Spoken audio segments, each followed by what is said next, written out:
Dadako po tayo sa ating aralin. Ang pamagat or masasabi nating paksa ng ating talakayan ngayon ay patanong. Sabi po dito, mapalad ang. Subukan po nating sagutin ito. Sino nga ba ang mapalad at ano ang kalagayan ng mapalad ayon sa mga talata ng Biblia na mababasa natin sa Psalms chapter 32. Ang version po ng Bible na ating gagamitin sa Tagalog po ay ang Bagong Biblia at ilang Revised Tagalog Popular Version. Sa English ay New American Standard Bible ang ating gagamitin.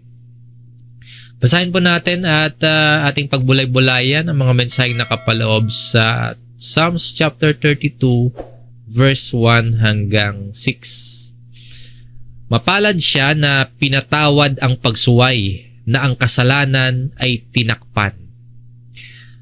Mapalad ang tao na hindi pinaparatangan ng kasamaan ng Panginoon at sa kanyang espiritu ay walang pandaraya. Nang hindi ko ipinahayag ang aking kasalanan, nang hina ang aking katawan sa pamamagitan ng aking pagdaing sa buong araw. Sa verse 4, sa araw at gabi ay mabigat sa akin ang iyong kamay. Ang aking lakas ay natuyong gaya ng sa init ng tag-araw. Kinilala ko ang aking kasalanan sa iyo at hindi ko ikinubli ang aking kasamaan. Aking sinabi, ipahahayag ko ang aking paglabag sa Panginoon at iyong ipinatawad ang bigat ng aking kasalanan. At sa 6, kaya't ang bawat isang banal ay manalangin sa iyo sa panahong matatagpuan ka. Tunay na sa pagragasa ng malaking tubig, siya'y hindi nila aabutan. Kapag binasa natin itong chapter 32 hanggang verse 11 po ito. Pero sa ating talakayan ngayon, hanggang dito lang muna tayo sa verse 6. And kapag binasa din po natin sa New American Standard Bible ang chapter na ito, may makikita tayong nakalagay bago po yung verse 1. Ganito po. Blessedness of forgiveness and of trust in God. Tapos bago po yung verse 1, ang nakalagay, a Psalm of David, a maskil. Ano ba ibig sabihin ng maskil at bakit nakalagay ito sa harapan? So may purpose po yan. No? Ito po ang isang definition ng maskil. Yung Psalm 32, the blessings of forgiveness, protection, and guidance. This psalm is simply titled A Psalm of David, a contemplation. So, yung maskil pala ay contemplation. According to James Montgomery Boyce, the Hebrew word for contemplation, yung Hebrew word ng maskil, might be better understood as instruction. At sinasabi din po na yung root word sa Hebrew language nung contemplation or nung maskil sa Hebrew language ay sakal, yung root word. Ibig sabihin din nun, instructive. Meaning po, ang sulat na ito ni David sa Psalm chapter 32 ay magbibigay sa atin ng instructions. Kaya yung maskil nasa harapan bago magsimula yung verse 1. Ang sulat na ito ay para turuan ang magbabasa ng mga katotohanan. And maaaring isinulat ito hindi lang para gamitin sa mga salmo or hindi lang para gamitin sa mga awitin. Madalas po ganun yung idea natin. No? Itong Book of Psalms ay ginagamit sa mga salmo. Pero dito sa chapter 32, hindi lang nakadesign doon. Maaaring isinulat ito na may layunin na to provide instructions. Ngayon, kung ganun yung purpose, kaya nilagay pala sa harapan yung maskil, yung might be better understood as instruction. So ito palang chapter 32 ay instruction. Alamin natin kung ano yung mga instruction. Ano ba yung mga itinuturo nito dito sa atin? Balikan po natin yung verse 1 at 2 at mapapansin po natin dito, parehong nagsimula sa salitang mapalad or blessed. Yung how blessed na dalawang beses ginamit sa chapter na ito, Sa Hebrew translation naman ng salita na yan, yung blessed at mapalad ay ganito. Ishir. Again, titingnan natin, ito ay instruction, itong chapter na ito. Yung pasimulang mga salita sa mga simulang talata ay ishir or happiness, how happy, blessed, happy. Ngayon, kung ang ibig sabihin pala na nasa verse 1 and 2 na mapalad ay happiness or how happy, ganito natin siya uunawain kapag binasa natin yung dalawang talata na yon.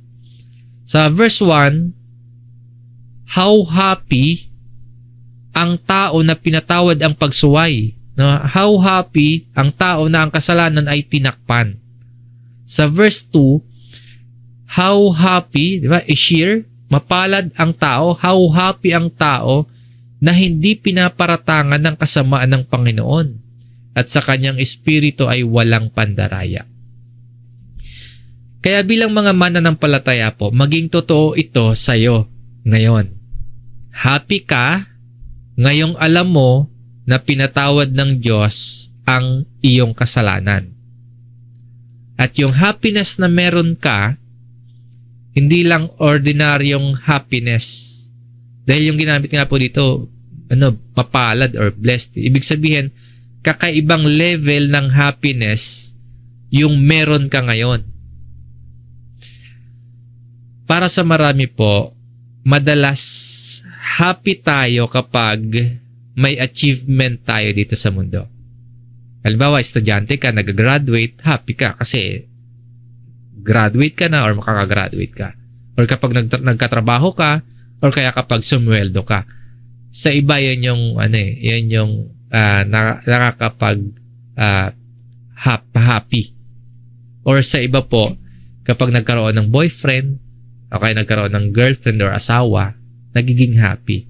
Or yung iba, kapag may nabiling gamit, may napuntahan na lugar pasyalan, nagiging happy. Lahat ng mga bagay na yan, nakakapagpasaya naman talaga. Pero dito sa Psalms chapter 32, wala pa man yung mga bagay na yon sa'yo. Wala ka man ng mga bagay na nagbibigay ng happiness sa'yo dito sa mundo. Dapat totoong happy ka pa rin dahil sa sinasabi dito sa atin. Dahil sa instructions na nandito sa Psalms chapter 32. Ang pagiging mapalad po or blessed or how happy ay higit sa pagiging masaya lang. No, hindi to ordinaryong happiness lang. Kaya blessed nga yung salita na ginamit ito sa verse 1 and 2. And bakit mapalad at hindi happy yung ginamit? Dahil ang pagiging mapalad po o true happiness, hindi ordinaryong happiness, iyan ay hindi maibibigay ng mundo. Ang pagiging mapalad o blessed ay kaloob po ng Diyos na mararanasan ng isang tao na merong tamang relasyon, na merong tamang pagkilala, at merong biblikal na pananampalataya sa Diyos sa pamamagitan ni Jesus. Kaya po, hindi parating akma na sasabihin natin na binibless ng Diyos yung tao na to dahil dumadami yung kanyang kayamanan. Hindi po laging akma na dahil nagiging maayos yung love life ng isang tao na yun or nakukuha niya yung mga bagay na gusto niya or napupuntahan niya yung mga lugar na gusto niyang puntahan, ay binibless siya ng Diyos. Dahil hindi po iyon yung definition ng pagiging blessed or mapalad.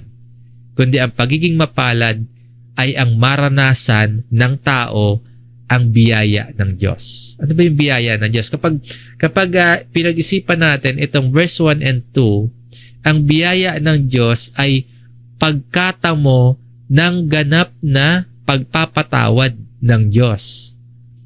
Complete forgiveness mula sa Diyos ang pagiging blessed. Kung gusto nating magkaroon ng true happiness, kung gusto nating maging mapalad, kung gusto nating maging blessed na tao, dapat matamo natin yung biyaya ng Diyos ng ganap na pagpapatawad. So, paano matatanggap ng tao yung ganap na pagpapatawad? Basahin po natin itong sulat ni Apostol Juan sa unang Juan chapter 2 verse 2. Siya ang kabayaran para sa ating mga kasalanan, at hindi lamang para sa atin, kundi para din sa kasalanan ng buong sanlibutan. Yung tinutukoy ditong naging kabayaran para sa ating mga kasalanan, na hindi lang para sa atin nga, kundi para sa kasalanan ng buong sanlibutan, ang tinutukoy po dyan ay si Jesus. Kaya yung kaloob o regalo na nagmumula sa Diyos na kaligtasan at pagpapatawad sa pamamagitan ni Jesus ay sapat para sa atin, para sa ating lahat. Para sa kasalanan ng buong sanlibutan. Yung regalo ng Diyos na yon, ng pagpapatawad at kaligtasan, sapat sa ating lahat. Ang pagpapatawad ng Diyos ay ganap at kumpleto at nagbubunga ng buhay na walang hanggan. Kaya po kung ikaw ay tagasunod ni Kristo, ikaw ay tunay na mapalad. Ikaw yung tunay na blessed. Dahil nauunawaan mo yung ginawa ng Panginoong Hesus para sa iyo, dahil nararanasan mo yung pag-ibig niya sa iyo, naunawaan mo yung sakripisyo niya, at dahil tinanggap mo sa buhay mo si Jesus, nararanasan mo yung complete forgiveness ng Diyos. So kung tinanggap mo po si Jesus bilang Panginoon at tagapagligtas, nasa sa iyo po yung pinakadahilan para masabing blessed ka, para masabing mapalad ka. Meron kang true happiness dahil nararanasan mo yung complete forgiveness ng Diyos. Nasa sa iyo yung kabayaran, yung umako ng parusa. Sa buhay nating ito, hindi lang yung mga bagay dito sa mundo yung mahalaga, kundi mahalaga din po na mabayaran at matubos yung ating mga kasalanan. Actually, isa siyang pinakamahalaga. Sa buhay nating ito, ang kapatawaran ng ating mga kasalanan ang pinakakailangan natin. Kung totoo po na naniniwala tayo sa Diyos, naniniwala tayo sa salita ng Diyos, sa pangako ng Diyos, naniniwala tayo at aminado tayo na tayo po ay makasalanang nangangailangan ng tagapagligtas. So, kailangan natin ang kabayaran para sa ating mga kasalanan. Kailangan natin yung tinutukoy ditong siya, yung He Himself ay kailangan natin para hindi tayo makasama sa parusang walang hanggan. Ngayon, sa sulat ni David sa Psalms chapter 32 na ating tatalakayin, bigyang pansin po natin yung dalawang punto dito. Yung tungkol sa kasalanan at tungkol sa pagpapatawad. At maunawaan natin yung pangangailangan natin sa ganap na pagpapatawad sa atin ng Diyos. At maunawaan din natin yung kalikasan ng kung paano tayo pinatawad. Yung nature ng pagpapatawad sa atin. So, patungkol sa kasalanan, sa dalawang punto ng kasalanan at pagpapatawad, unahin natin yung kasalanan. Patungkol sa kasalanan, may tatlong salita na ginamit si David. Basahin ulit natin yung verse 1 at verse 2. Ang unang salita na ginamit diyan patungkol sa kasalanan ay pagsuway o transgression. Ibig sabihin ng pagsuway ay rebellion, revolt, pag-aalsa. So yung kasalanan diyan ay patungkol sa pagre-rebelde sa Diyos, no? Transgression. Ngayon, baka isipin natin, hindi naman tayo sumusuway sa Diyos. Baka isipin natin, iginagalang pa nga natin ang Diyos. Hindi tayo nagre-rebelde sa Diyos. Sa pagitan mo po at sa Diyos, maaaring masabi mo na hindi ka direktang sumusuway sa Diyos. Pero po yung rebellion, yung transgression, yung pagsuway sa Diyos, hindi lang ito yung literal, hindi lang ito yung direktang paglaban natin sa Diyos. Hindi lang ito yung direktang pag-alsa natin laban sa Diyos. Kasama yon. Yung pagsuway, hindi lang yung inaalipusta natin ang Diyos, ang kanyang pangalan, minamalit, minumura natin ang Diyos, o kaya yung sumasamba tayo sa Diyos-Diyosan. Kasama yon sa transgression. pagpapakita iyon ng rebellion. Pero hindi lang po iyon. Kasama din sa pagsuway, kasama din sa transgression, yung pagtatanim natin ng puot sa kapwa-tao. Yung panglalait natin sa tao na yan ay nilikha ng Diyos ayon sa wangis niya, tapos lalaitin natin yon. Yung pagsisinungaling natin sa kapwa. Yung hindi natin paggalang sa mga magulang at sa mga nakakatanda. At hindi natin paggalang sa kapwa natin. At marami pa. Mga hindi natin direktang kasalanan sa Diyos. Mga kasalanang masasabi natin ginagawa natin sa ating kapwa. Hindi natin direktang kasalanan sa Diyos, pero direktang pagsuway naman natin yon sa Diyos. So, yung direktang kasalanan ba natin sa tao, pagsuway at pagkakasala din ba natin yon sa Diyos? Nagkasala tayo sa kapwa-tao natin. Direktang pagsuway ba natin yon sa Diyos? Tingnan natin, suriin natin. Pag-isipan natin yan. Halimbawa, sa ginawa ng may akda ng Book of Psalms, si David. May ginawa siyang kasalanan sa mag-asawa kina Urias at Bathsheba. Nung ma-realize ni David yung kanyang pagkakasala na may ginawa siyang kasalanan sa mag-asawa dahil inusig siya ni Propeta Nathan. Ganito yung sinabi ni David. Nung ma-realize niya, nagkasala siya kay Urias at kay Bathsheba. Sabi po sa Psalm 51 verse 4, sa iyo lang ako nagkasalang tunay at ang ginawa ko'y di mo kinalugdan.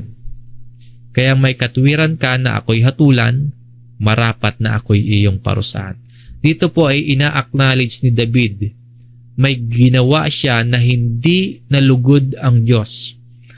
Nakita niya na nagkasala siya kay Urias at kay Bathsheba. Pero sinasabi niya dito, nagkasala siya ng tunay sa Diyos. Meaning nagkasala din siya sa Diyos. Nakita niya nagkasala siya doon sa kapwa niya tao. Pero sabi niya dito, sa iyo, sa Diyos lang ako nagkasalang tunay. Ibig sabihin, sumuway siya sa Diyos. Ganun din po yung paalala dito sa atin. Sa mga nagagawa nating pagkakasala sa ating kapwa, maaaring pagsuwayon natin sa Diyos. Sa patungkol sa kasalanan, ang isang salita na ginamit ni David ay transgression o pagsuway. At yung pagsuway natin sa Diyos ay hindi lang yung direktang pag-revolt, pag-alsa, pag-rebelde natin sa Diyos. Maaring masabi natin yung pagsuway natin sa Diyos ay yung mga direktang pagkakasala o ginagawa nating kasalanan sa ating kapwa. Yan yung transgression. Pangalawa, kasalanan. Yung idea po ng ang kasalanan ay tinakpan. Ito yung kasalanan ni David na nabigo siyang mamuhay ayon sa kabanalan ng Diyos. Yung whose sin is covered, yung idea nun ay nabigo si David na mamuhay ayon sa kabanalan ng Diyos. Si David po kasi pinili ng Diyos, pero hindi siya namuhay ayon sa kalooban ng tumawag sa kanya, ng pumili sa kanya, ang Diyos. Ngayon, katulad din sa ating lahat. Tinawag tayo, pinili tayo para mamuhay ayon sa kabanalan ng Diyos. Pero, nabibigo tayo na ipamuhay iyon. Tulad ni David, failure din po tayo na mamuhay ayon sa kabanalan ng Diyos. Sa sulat ni Apostol Pedro, ganito yung sinasabi para sa ating lahat. 1 Peter chapter 1 verse 14. Tulad ng mga masunuring mga anak, huwag kayong gumaya sa masasamang pagnanasa ng iyong kamangmangan noong una. Verse 15 at 16. Sa halip, yamang banal ang sa inyo'y tumawag, maging banal naman kayo sa lahat ng paraan ng pamumuhay. Sapagkat nasusulat, kayo'y maging banal sapagkat ako'y banal. So, bilang mga masunuring mga anak, tayo po yon. Ikaw yon. Ang inaasahan sa bawat isa sa atin dahil ang Diyos na tumawag sa atin ay banal, dapat din tayong magpakabanal sa ating ginagawa at paraan ng pamumuhay. So, we shall be holy. Dahil ang tumawag sa atin ay holy, banal. Kaso failure tayo sa ganyan. Sa ating main verse, yan yung nais ituro sa atin. Yung salitang sin or kasalanan. Ibig sabihin, failure na mamuhay tayo ayon sa kabanalan ng Diyos na tumawag sa atin. Muli po sa ating main verse, ang ginamit na salita patungkol sa kasalanan, una, pagsuway, yung transgression. Pangalawa, yung kasalanan or yung pagkabigong mamuhay ayon sa kabanalan ng Diyos. At yung isa pa na salitang ginamit dito ay mababasa natin sa verse 2 sa chapter 32. Kasamaan. Yung Hebrew translation ng kasamaan o yung iniquity, sa Hebrew translation niyan ay avon.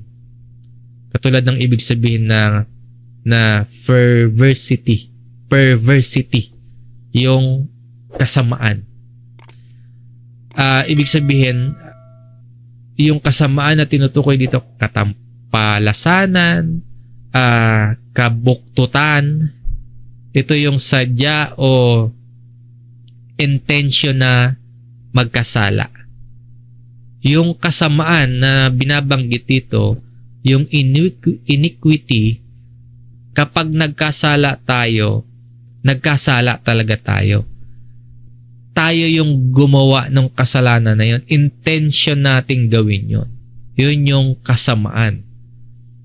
Yun yung sa Hebrew translation ay avon. Kailangan nating maamin na nagkasala at guilty tayo sa ginawa natin. Hindi yung magtuturo tayo ng iba or gagawa tayo ng alibay or palalakihin natin yung kasamaan, kasalanan ng iba para magmukhang maliit yung kasalanan natin.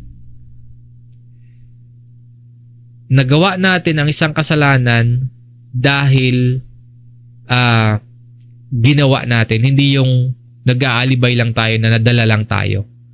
Natukso lang tayo na hindi natin alam na kasalanan pala yun. Wala pong ganon. Yung kasamaan, yung iniquity, yung avon na tinutukoy po dito ay alam nating kasalanan pero ginawa pa din natin. Halimbawa, alam nating kasalanan na magnakaw, magsinungaling. Kasalanan natin yung kawalang respeto sa kapwa. Hindi ba pa na alam nating kasalanan ay ginagawa pa rin natin? Iniquity yun.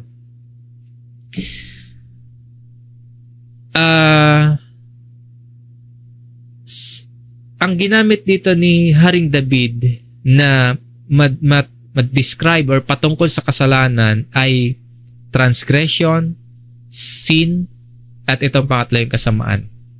Yung ating pagsuway sa Diyos, yung ating mga ginagawa or yung dapat ay ginagawa natin pero hindi natin ginagawa dahil hindi tayo nakaabot sa kaluwalhatian at kabanalan ng Diyos. At yung pagiging intentional at conscious natin sa paggawa ng kasalanan at pagiging guilty sa kasamaan pero ginagawa pa din natin. Yan yung nais bigyan pansin natin dito. Ginamit ni David yung iba't ibang salitang tumutukoy sa kasalanan para makita natin yung tunay na karumihan, tunay na kapangitan ng itsura o larawan ng kasalanan. Transgression, sin, iniquity. Sa mga verse na binasa natin, ginagawa tayong aware ng salita ng Diyos sa mga uri ng kasalanan. Kasi minsan yung kasalanan, tingin natin, kung tayo si David, yung kasalanan, tingin natin parang kasing ganda ni Bathsheba. Parang ganon. O kaya parang kasing sarap ng prutas na bawal kainin. Minsan ganon kasi itsura yung anyo ng kasalanan. Pero dito pinapakita sa atin ng writer yung iba't ibang salita na tumutukoy sa kasalanan para makita talaga natin yung karumihan ng kasalanan, yung kapangitan ng kasalanan, yung kadelikaduhan ng kasalanan. So ngayon po, pagkatapos natin makita yon, yung tatlong salitang tumutukoy sa kasalanan, tingnan naman po natin yung ginamit ni David na tatlong salita din na tumutukoy naman sa kumpletong pagpapatawad ng Diyos. Mula pa din dito sa Psalms chapter 32. Yung unang salitang ginamit niya ay pinatawad o forgiven. Balikan po ulit natin yung verse 1. No? Pinatawad. Sa Hebrew translation, nasa yung forgiven. Ibig sabihin po, to lift, to carry, or to take away. Parang sinasabi sa atin na ang pinatawad o yung forgiven ay dahil merong ibang kumuha o kaya merong ibang pumasan nung ating mga pagsuway, nung ating mga kasalanan. So, forgiven is to lift, carry, or take away. Kung tayo po ay nabibigatan at nahihirapan dahil sa ating mga pagsuway, dahil sa ating mga kasalanan, sinabi mismo ng Panginoong Hesus sa Mateo chapter 11, dito po sa verse 28, lumapit kayo sa akin, kayong lahat na nanlulupaypay at lubhang nabibigatan, at kayo'y bibigyan ko ng kapahingahan. I will give you rest. Yun ang sinasabi dito ng ating Panginoong Hesus. Kaya ang ibig sabihin po ng kapahingahan na ibinibigay ng Panginoong Hesus ay kapatawaran ng kasalanan. Pag tayo po nakakaramdam ng kasalanan, dahil sa ginawa nating kasalanan, madalas nabibigatan tayo. Kapag may ginawa tayong kasalanan, kapag may dala-dala tayong kasalanan, karaniwan niya nabibigatan tayo. Para magkaroon tayo ng kapahingahan, lumapit tayo sa Panginoon. Para magkaroon tayo ng kapatawaran ng kasalanan, lumapit tayo sa Panginoon at bibigyan niya tayo ng kapahingahan. So forgiven po yung unang salita, no? Yung pangalawa na ginamit naman po ay tinakpan. So patungkol po ito sa pagpapatawad na. Covered. Ang Hebrew translation naman ng covered ay kasa. Ibig sabihin conceal, hide, or yun nga, cover.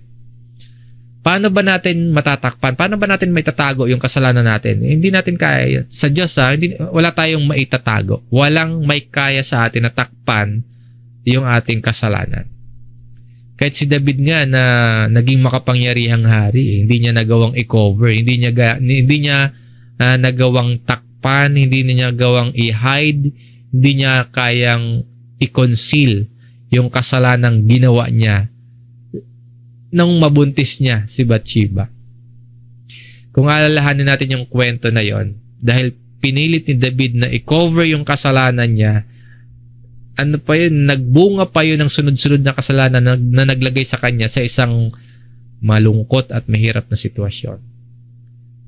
Gusto niya i-cover yung kasalanan niya. Nagbunga pa tuloy yun ng sunod-sunod na kasalanan na naglagay sa kanya sa malungkot na sitwasyon. Wala tayong magagawa para takpan yung ating mga kasalanan. Ang nag-iisang paraan para makover yung ating kasalanan ay sa pamamagitan po ng makapangyarihang dugo ng ating Panginoong Hesus. So yan yung pangalawang salita na ginamit ni David dito na patungkol sa complete forgiveness ng Diyos. Ang kasalanan ay tinakpan. Yung pangatlo na ginamit niya ay does not impute iniquity. Hindi pinaparatangan ng kasamaan. Sa Hebrew word ay kashab, yung hindi pinaparatangan ng kasamaan. Ibig sabihin, to reckon or to account. To account something as belonging to someone. Yun yung pinaparatangan. Yung pinakamalapit na katumbas ng impute o pinaparatangan ay ibinilang or ibinibilang. So dito po sa verse 2, dahil sa kompletong pagpapatawad sa atin ng Diyos, hindi pinaparatangan ng Diyos. Yan yung nakalagay dito.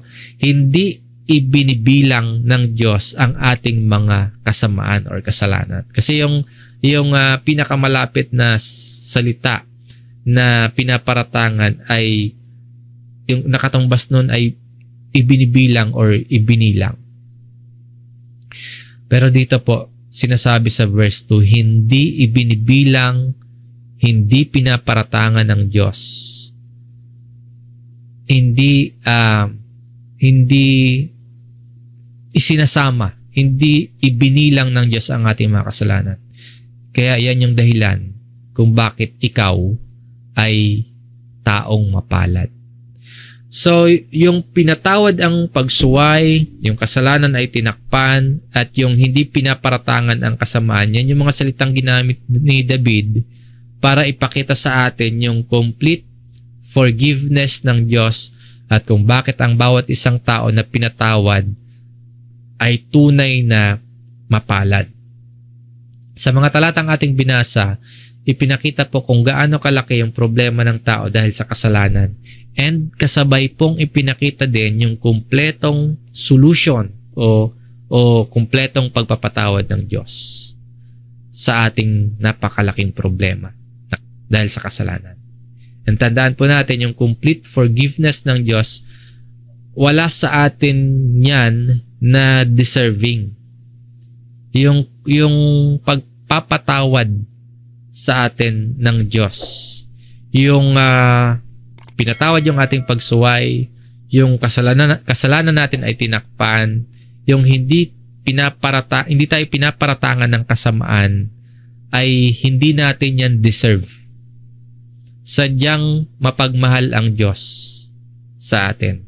Kaya biyaya yan sa atin. Magandang regalo na inaalok ng Diyos sa pamamagitan ni Kristo, yung complete forgiveness. Pero ang isang elemento po para matanggap na matanggap ng tao yung pagpapatawad ng Diyos, isang elemento na madalas baliwalain ng marami o hindi lubos na inuunawa pagdating sa pagpapatawad sa kasalanan. Yung nababaliwala or nakakalimutan ay ang pagsisisi. Hindi natin pwedeng angkinin yung pagpapatawad, hindi natin pwedeng angkinin yung kaligtasan, pero namumuhay pa rin tayo sa kasalanan. Bago yung pagpapatawad sa kasalanan, meron munang pagsisisi or pagtalikod sa kasalanan. Hindi tayo pwedeng humingi ng tawad ngayon sa kasalanan na plano din nating gawin ulit bukas. Ulitin natin bukas. Kaya nga sabi dito, at sa kanyang espiritu ay walang pandaraya. So yung complete forgiveness ng Diyos ay huwag nating kakaligtaan yung isang mahalagang elemento doon na pagsisisi. Hindi natin pwedeng dayain ng Diyos para lang makuha natin yung biyaya ng Diyos na hingi tayo ng tawad, pero yung inihingi natin ng tawad ng kasalanan ay patuloy pa rin natin gagawin at ipapamuhay. Humingi nga tayo ng tawad ngayon tapos bukas uulitin natin. Hindi natin madadaya ang Diyos. Hindi natin pwedeng dayain ang Diyos para makuha lang natin yung complete forgiveness sa atin. Nadadayain din natin ang Diyos para masabing mapalad tayo or blessed tayo. At tandaan natin, kung nahihirapan tayong unawain yung kanyang salita or nahihirapan tayong magsisi, kung nahihirapan tayong magbago, tandaan po natin na ang salvation ay pagkilos ng Diyos. Kasama po doon yung pagsisisi, kapatawaran ng kasalanan, at pagbabago sa atin ng Diyos. Work of God lahat yon. Lahat ay galing sa Diyos. Kaya tayo po ay nakadepende sa Diyos. Ang kalooban ng Diyos, umasa tayo sa Kanya, magtiwala tayo sa magagawa Niya, at ibalik naman natin sa Kanya ang lahat ng kapurihan. Yung kapatawaran at pagsisisi, magkaiba siya pero magkasama sa iisang biyaya ng Diyos. Kaya nga sa chapter na to, kitang-kita kung paanong hindi mapaghiwala yung pagsisisi ni David at pagpapatawad ng Diyos. Sa verse 3 at 4, makikita natin yung na ang hindi pagsisisi po, kapag katulad ni David, kapag nakagawa siya ng kasalanan, nakagawa tayo ng kasalanan, tapos hindi tayo nagsisisi, pinapahirapan natin yung ating sarili. Basahin po natin itong verse 3. nang hindi ko ipinahayag ang aking kasalanan. Ibig sabihin, hindi tayo nagsisi nang hina ang aking katawan, sabi ni David. My body wasted away. Itinuturo dito ni David na walang mabuting dulot yung kasalanan, lalong-lalo na yung kasalanan na ayaw nating aminin at ayaw nating pagsisihan. Meron palang masamang epekto maging sa ating katawan. Literal na nanghina yung kanyang katawan. Maring nagkaroon si David ng physical na sakit o kaya mentally nanghina siya, na-stress siya dahil sa kanyang kasalanan o kaya dahil sa naging bunga ng kanyang kasalanan. May pagdaing siya kaya maring naapektuhan yung kanyang katawan sa pamamagitan ng aking pagdaing sa buong araw na nanghina yung kanyang katawan. Naging malungkot yung kanyang isip. So nanghina. May daing siya no? Kaya nanghina ang kanyang katawan. Sa verse 4, sa araw at gabi ay mabigat sa akin ng iyong kamay. Ganon yung pakiramdam niya. Ang aking lakas ay natuyong gaya sa init ng tag-araw. So, ito naman maaaring spiritual na kalagayan. Mabigat yung kamay ng Diyos. Hindi naman literal nakapatong sa kanya yung kamay ng Diyos. Pero sa spiritual na kalagayan, mabigat ang kamay ng Diyos kay David dahil sa nagawa niyang pagsuway or kasalanan. Minsan po, or madalas tayo ganun din, nakakahiyang aminin yung ating kasalanan. Minsan, hindi madaling magsisi para sa atin. Minsan, hindi tayo mabilis or madaling tumalikod sa kasalanan. Mas madali natin gawin, manisi ng iba, o kaya itry nga na i-justify yung ating kasalanan, o kaya naman, wag na lang natin pag-usapan yung kasalanan. Na sabihin natin, minsan lang naman yun, maliit lang naman na klase yun. Wala naman nakakita nun. Wala naman nakakaalam nun.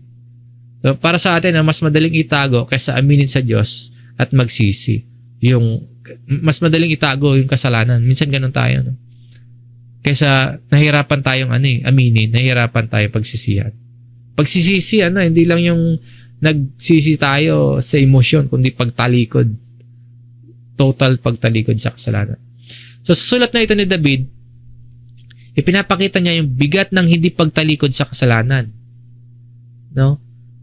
Ipinapakita din dito yung ganda o buti naman ng pag-amin sa kasalanan sa Diyos. Basahin po natin itong verse 5. Kinilala ko ang aking kasalanan sa iyo at hindi ko ikinubli ang aking kasamaan. Napaghahambing niyo na po. Diba? Sa mga naunang talata, nang hindi ko ipinahayag ang aking kasalanan, nang hina ang aking katawan. Yung pakiramdam niya, mabigat yung kamay ng Diyos sa kanya. Yung kanyang lakas, natutuyong gaya ng init ng tag-araw.